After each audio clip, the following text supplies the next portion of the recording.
In the region, head to Beirut now, and we're joined by Paul Salem. He's the Vice President for International Engagement at the Middle East Institute. Paul, thank you for being with us. Thank you for having me. So 3 weeks since this ceasefire went into effect, we're now almost at the halfway point of the first phase of the agreement. What are the chances of moving on to phase two? This is when the really big, difficult issues are meant to be resolved.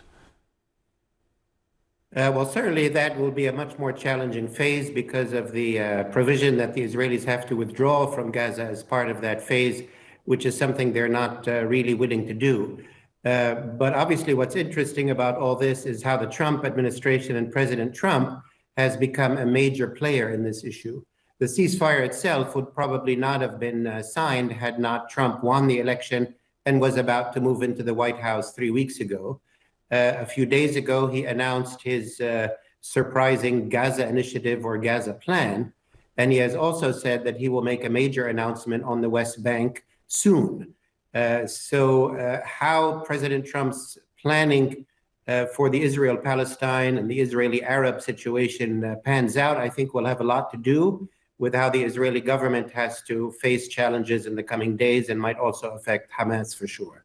And to that end, this announcement by Donald Trump earlier in the week in Washington, while he was being visited by the Israeli Prime Minister Benjamin Netanyahu, it essentially ends what has been 3 decades of US policy about a two-state solution as the only real way of solving the Israeli-Palestinian conflict. Where does this now leave the Palestinians if they don't have any hopes or dreams of forming their own homeland in Gaza and in the West Bank? Yeah, absolutely. I mean, certainly as relates to Gaza, President Trump has made it clear in a number of statements since his announcement that the Palestinians, in his mind, would have to leave and would not come back.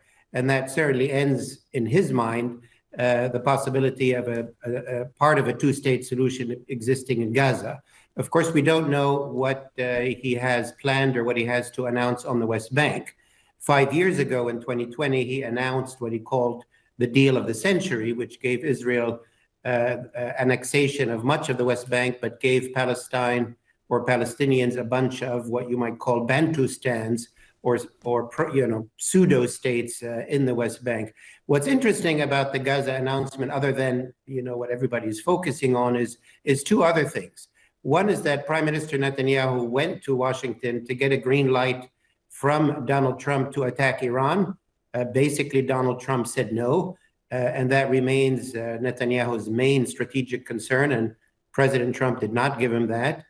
Secondly, by President Trump saying Gaza is American, he effectively takes it out of Netanyahu's control as well. So he's assembling cards, Donald Trump is, and we'll see how he plays those cards, particularly with the announcement on the West Bank. Keep in mind, one of his main goals is to strike a historic deal between the U.S., Saudi Arabia, and Israel. And for that to happen, something major has to happen on the West Bank and for the Palestinians, including something for Gaza. Does the Trump plan for Gaza essentially give Netanyahu cover to blow up this ceasefire agreement and return to the military operation, which has been ongoing for 15 months?